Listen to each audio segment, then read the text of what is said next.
Welcome back to Reading Bear. Today, we will take a look at some new revenge stories. And if you enjoyed my content, please don't forget to subscribe to my channel and post some bear emojis in the comments. Let's go! The first one is titled, Causes Damage to My Car and Yells at Me. I get their tenancy put into question and them a fine. I live in a maisonette house in the UK, a 4 in a block. And the only parking is on street. I recently got my license and put onto a parent's insurance to keep costs low. That's where this story starts. I have this neighbor who is an awful driver.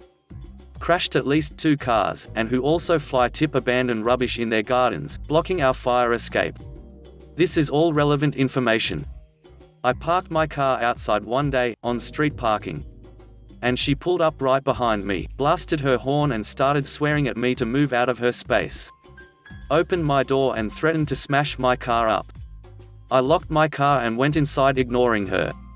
I looked out the window and she parked her car on my bumper, then placed another car she owns on my other bumper, causing slight paint damage and making sure I couldn't get to work the next day. This continued for a few weeks, her parking right on my car, or parking her 2 cars over 4 spaces. Keep in mind, I own my house and she rents hers, meaning we have parking rights over her due to having the parking passes. I had enough of this after a while.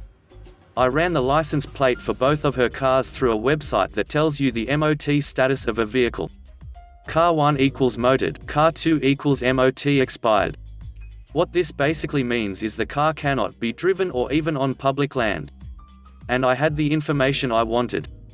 I called up the council, whose authority it is to report the car, and told them about an abandoned vehicle parked outside my house, on restricted parking times.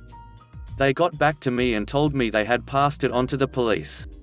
I then decided to phone her landlord about her fly tipping in the back garden. He came, spoke to me and my parents investigated and put her lease into contest because she had blocked our escape route and left the stuff abandoned. I kept calling about the car, every day for about a month until one day she moved the car to another car park around the corner, again onto public land. I reported it again, this time with evidence it had moved. The council arrived that day and stuck a ticket on it saying that they were made aware the vehicle was abandoned and the owner had to contact them to get it moved. A few days ago, I woke up and saw a note taped on the car saying that the vehicle will be crushed in 7 days if she doesn't respond to them, and the car has an outstanding fine of £1,872.82 and it will increase if this action is taken. Meaning she calls them or gets it crushed.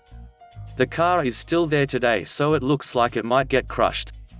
Safe to say I don't think she will damage my car or swear at me again. I also don't think in future she will ignore the council's calls for her to respond to them.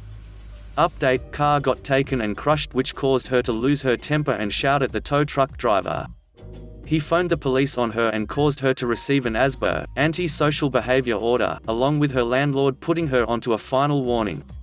The next one is titled, Refuse to pay $60 to fix my roof. Okay, I'll close your building site down and cost you hundreds of thousands of dollars. Characters in this story: my friend, who I will call Brian, bullying demolition man we will call Keith, greedy property developer we will call Karen, and the insurance assessor. Brian's neighbor is a typical greedy career landlord that left their rental house in disrepair. The poor tenant was living in the cold house, raw sewage leaking onto the lawn and holes in the house that you could see light coming out of the house. After multiple requests from Brian, Karen refused to get any repairs done. When the state government introduced new laws about ensuring landlords are insulating their rental properties, instead doing this to the house, Karen kicked their tenant out and left the house vacant for 5 years. The old house deteriorated so much more during this time, with rats infesting the house and invading other houses nearby. Brian and his wife, with their limited funds, were able to get sufficient lending from the bank and offered to buy the house and do it up themselves to improve the neighborhood, or rent it out, as there is a massive shortage of rental properties in our local county. Greedy Karen did not want to sell, nor did she want to spend a cent on the house to remedy the rodent problem. She also did not care about the effect the house was having on aesthetics of the street. It is important to know that Karen and her wealthy family have over 100 rental properties, and due to LAX tax laws in this region, they do not pay a cent and can get tax write-offs when their properties deteriorate. Then can claim on this as a loss. Long story short, some of them appear to be leeches on our society and are one of the reasons property prices are so high and rent prices are skyrocketing in our area. Her husband is also the chairman of the state's Landlords Association, an association that he often fronts the media for, defending landlords and putting a good media spin on them when there is negative press. Fast forward 5 years and Brian finds out the house is going to be demolished to make way for some new houses to go in on the small section. That's good news at least, though Brian and his wife were anxious about how smoothly the demolition would go due to the fact the houses are quite close to each other. This is important for later. Prior to demolition, the company doing it had to get samples from all sides of the house to check for asbestos. Either Karen made it difficult for the company to get down the side bordering Brian's house, or they simply were too lazy, but only samples from 3 sides, not 4, were taken. Demolition day came around and Brian was concerned that no safety barriers had been put up to protect his house from falling bricks of the chimney, nor was there anything from stopping dust and debris going all over his new deck and porch area. Later that day, Brian had the pleasure of meeting Keith. Keith is the demolition company manager that is well known around the district for only caring about money and has little regard for people or property. Keith was doing the demolition himself today, simply with a digger. Brian returned home during his break at work to check the progress of the demolition and found the demolition was already complete after only an hour or so. The demolished house was in a pile. He climbed up on his roof and to his disbelief found hundreds of bricks had fallen onto his roof, causing damage, though he was lucky none had fallen through into the house. Brian phoned up demolition man Keith to ask about what went wrong. Keith initially played down the damage, despite there being 200 bricks laying on Brian's roof. Even with the damage done, no apology and the rude attitude of Keith, Brian kept his cool. "Since I did a little bit of roofing when I was younger, I can fix up the roof if you just get me 4 new sheets of roofing iron and we will call it even. Don't worry about paying for paint, I can sort that out when I paint the whole roof after the fall." Brian's roof was not in the best of shape, but it was in much worse shape after having bricks dumped on it, leaving massive dents and chipping the paint. This is the moment that a simple decision on Keith's part would screw him and the landlord big time.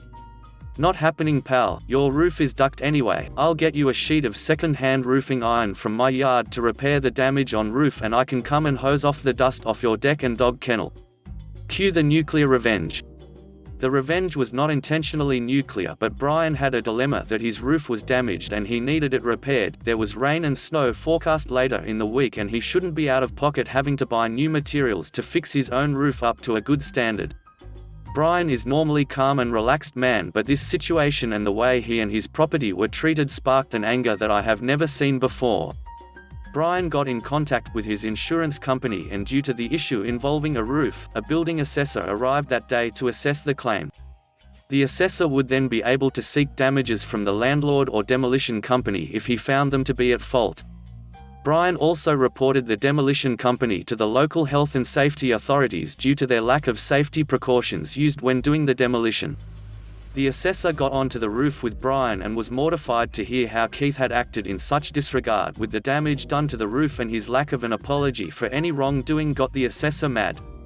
He then looked more concerned, and bent down and picked up some grey fibrous material.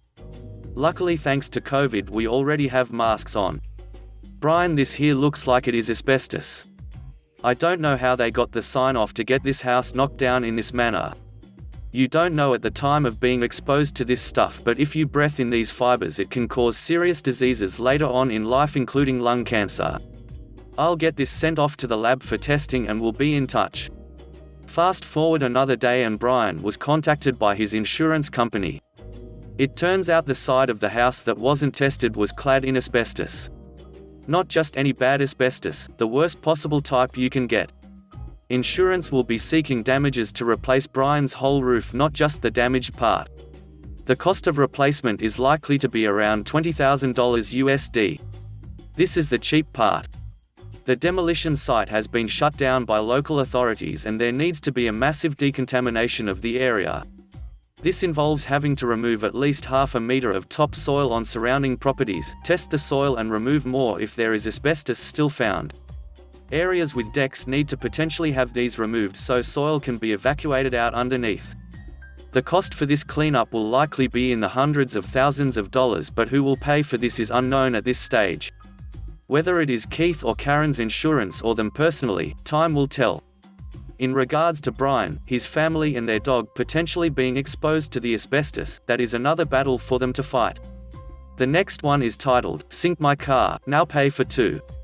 I submerged my car on a flooded road outside my apartment complex a few years back. Didn't realize it was flooded, turned onto the street doing about 30 to 35 miles per hour and splish splash, I was taking a bath.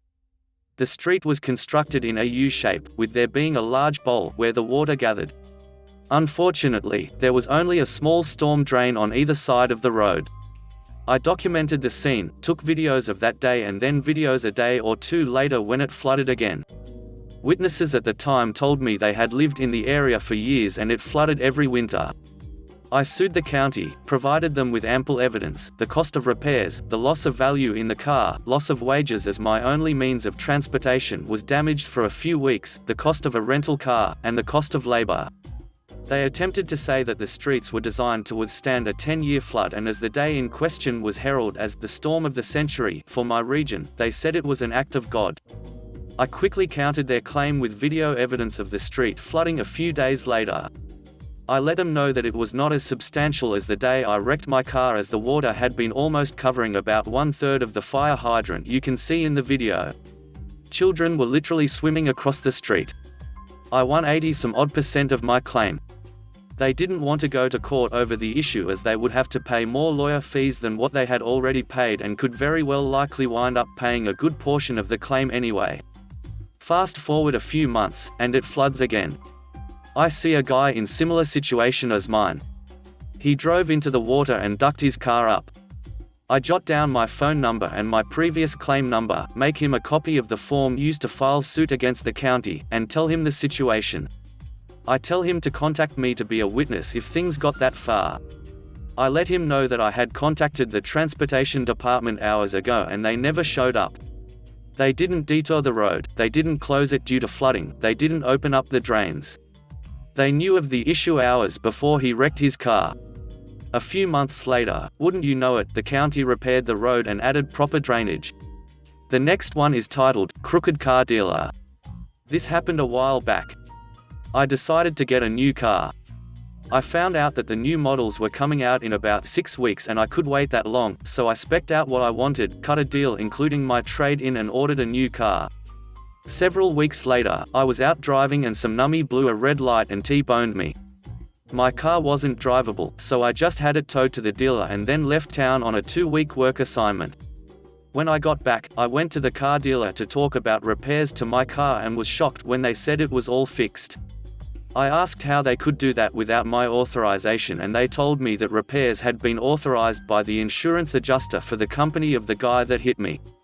I asked to see the car and it looked good except for one big dent that wasn't repaired. I asked why they hadn't fixed it and they said that that dent wasn't a part of the accident. I said it was and they disagreed.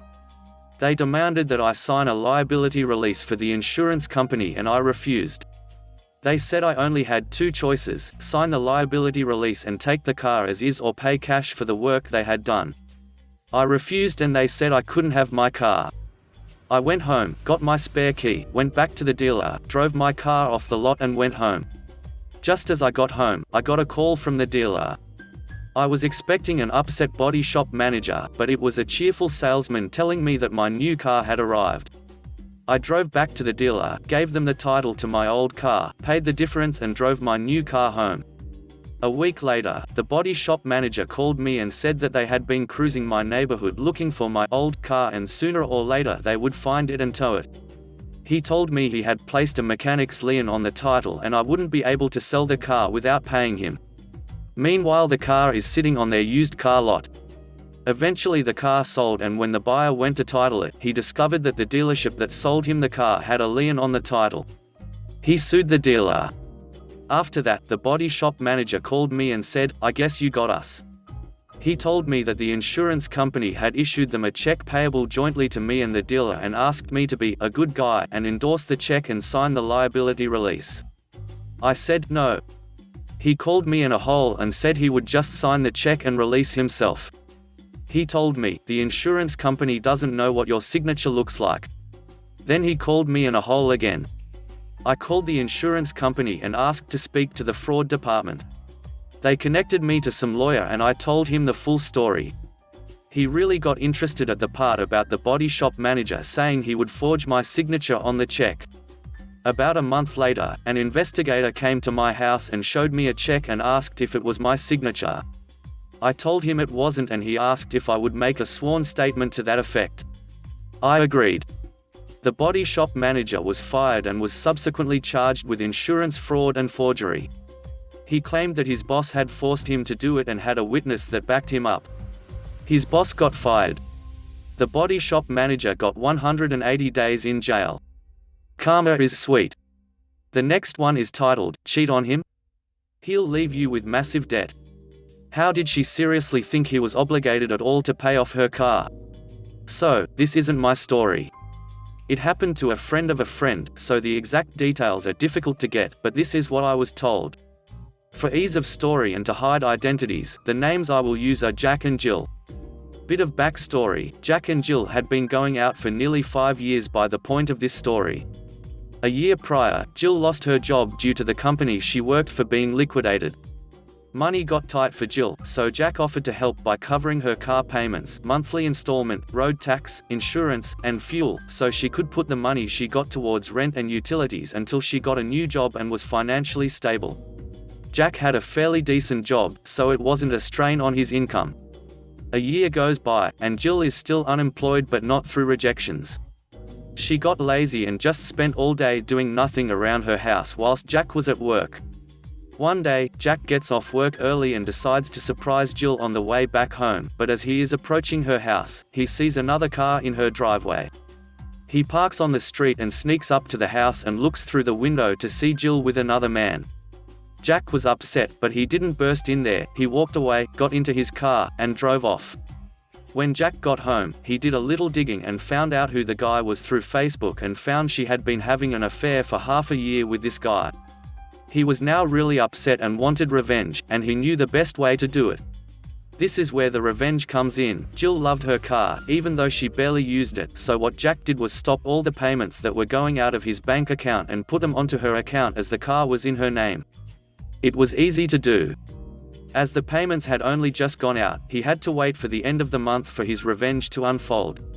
The end of the month comes, and Jill's bank card is declined at the shops, so she calls the bank up to find out what is going on, and they tell her she has gone overdrawn because of the car payments going out of her account. Jill phoned Jack and asked why the payment is coming out of her accounts and not his. Jack coldly replied, "Because no, you cheated on me, and I'm not gonna pay for my ex-girlfriend's car," and hung up. Fallout of the revenge, she tried to get Jack to pay for the car and even got lawsuits involved, but as she was the sole owner of the car, it was declared he had no legal responsibility to pay for her car. As she couldn't afford her road tax or insurance, she couldn't drive the car, and eventually, she got so far behind in the payments that the car was repossessed. To help pay the debt, she had to get a minimum wage job, and now takes the bus to and from work. The last one is titled, "Think You Can Rip Out Mailboxes? Enjoy damage to your truck and federal prison." So, way back in the day, mid-90s or so, my family lived in a log cabin on 10 acres of land in a rural area 10 minutes or so out of town.